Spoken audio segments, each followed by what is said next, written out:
Permohonan terakhir Brigadir J saat berlutut ke Verdi Sambo diungkap detik-detik yang menegangkan. Sambo akhirnya eksekusi dengan 2 tembakan di kepala Yosua. Dia sudah mengakui bahwa dialah otak pembunuhan berencana. Ya, kami meminta kepada Presiden dan juga Kapolri untuk mengembalikan nama baik dari anak klien kami. Ya, ini bertepatan dengan momen 17 Agustus, kembalikan nama baiknya. Lalu ganti rugi, restitusi. Yang kedua, jadikan anak dari klien kami sebagai pahlawan ya. Karena kenapa? Karena dengan darah dari Joshua ini ada reformasi besar-besaran di kepolisian Republik Indonesia. Karena antara menembak dan tidak menembak itu penting untuk pemberatan hukuman. Jadi kalau tembakan Verdi Sambo yang menyebabkan matinya Brigadir J atau Yosua, maka mungkin hukumannya jauh akan lebih berat ketimbang dia hanya memerintahkan. Walaupun tetap berat juga karena sama-sama dikenain pembunuhan berencana, tapi gradasinya barangkali jauh akan lebih berat kalau dia juga menembak yang menyebabkan kematian Joshua.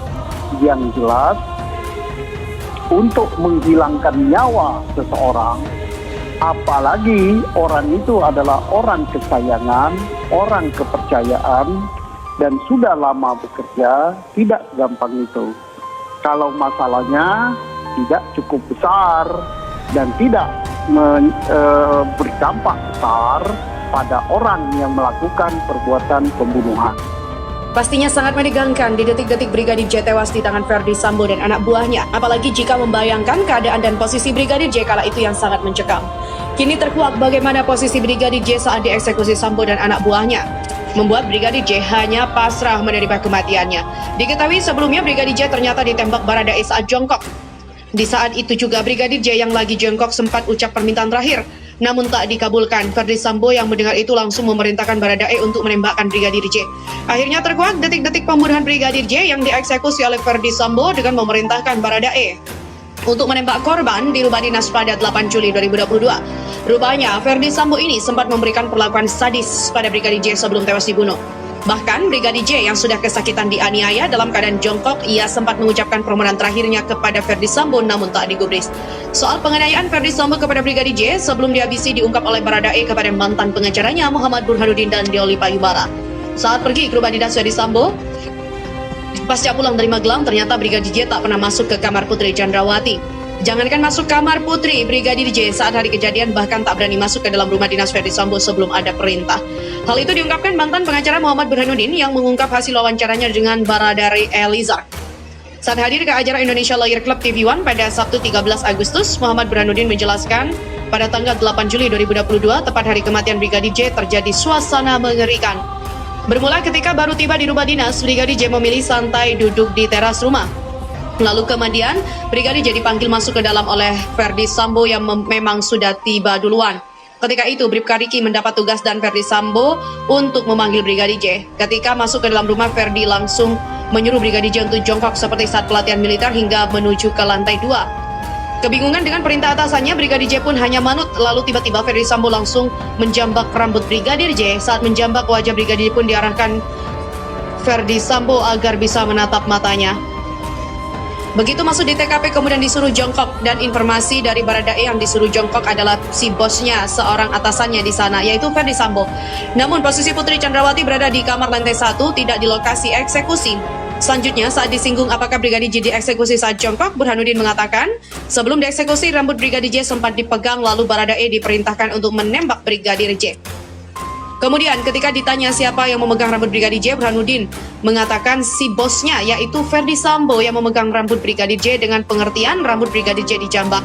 Namun ia tegaskan untuk proses selanjutnya tidak diceritakan lagi oleh Baradae.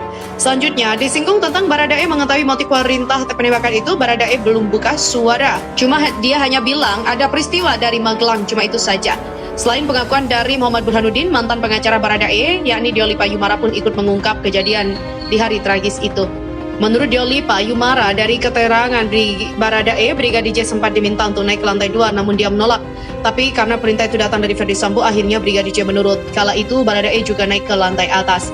Ia menyaksikan Brigadir J yang sudah jongkok dan berlutut di depan Verdi Sambo yang sedang memegang pistol sambil memakai sarung tangan. Saat jongkok itu terlihat oleh Baradae jika Brigadir J memohon-mohon agar Verdi Sambo tak menghabisinya. Namun rupanya permohonan terakhir Brigadir J ini tak digubris oleh Verdi Sambo.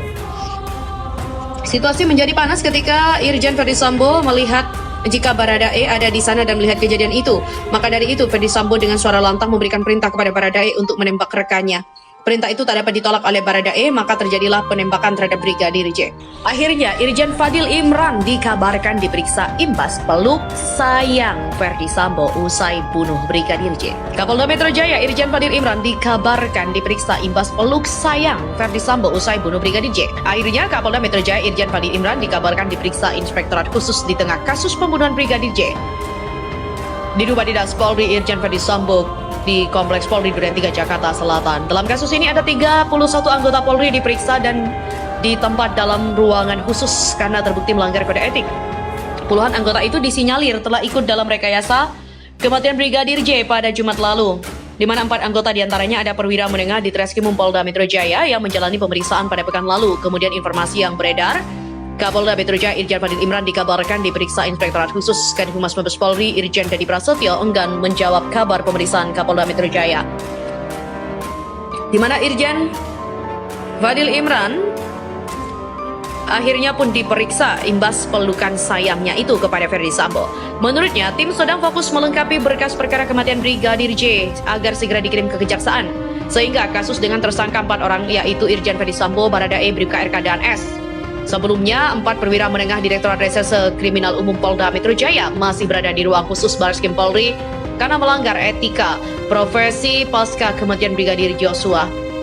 Kabid Humas Polda Metro Jaya Kombes Pol Endra Zulpan mengatakan keempat pamen itu masih diperiksa oleh tim Inspektorat Khusus sehingga Zulpan belum bisa menentukan nasib keempat perwira menengah tersebut karena masih proses penyelidikan, di mana hasil pemeriksaan itu dikatakan mantan Kabid Humas Polda Sulawesi Selatan akan dicopot atau tidak dari jabatannya.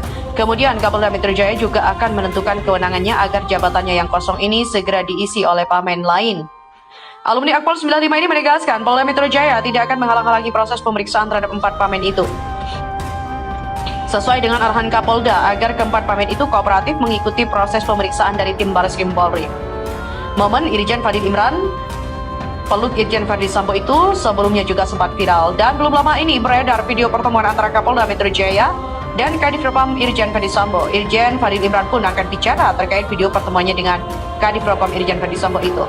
Pertemuan itu dilakukan Fadil Imran sekedar untuk memberikan dukungan kepada adik tingkatnya di Akademi Kepolisian yang sedang menghadapi masalah dan juga bentuk pertemanan antar keduanya. Menurut Fadil Imran, permasalahan yang kini dihadapi Verdi Sambo tidaklah mudah untuk dilewati. Fadil berujar, perlu ada dukungan dari orang sekitar agar Sambo bisa tegar menghadapi cobaan. Sebelumnya, sebuah video memperlihatkan momen saat Fadil berpelukan dengan Sambo beredar di media sosial. Dalam video itu, tampak Fadil Imran mendekati Verdi Sambo dan langsung memeluknya. Terlihat raut wajah sedih Verdi Sambo kala mendaratkan kepalanya di bahu Fadil. Sesekali Fadil menepuk-nepuk bahu Verdi Sambo seolah memberikan dukungan dan juga menunjukkan rasa simpati kepada Kadif Propam itu. Fadil Imran juga mencium kening Verdi Sambo yang tampak tak bisa menyembunyikan kesedihannya. Sementara tanggapan Kapolda Metro Jaya Irjen Fadil Imran soal Irjen Verdi Sambo yang kini menjadi tersangka dalam kasus pembunuhan Brigadir J. Imran tak banyak menanggapi terkait nasib juniornya itu. Mantan Kapolda Jawa Timur itu juga mengatakan agar menanyakan kasus ini kepada Mabes Polri. Sebelumnya, Polda Metro Jaya menyatakan memberikan dukungan moral kepada Verdi Sambo dengan sebuah pelukan. Tim khusus bentukan Kapolri menetapkan Irjen Verdi Sambo sebagai tersangka penembakan Brigadir J.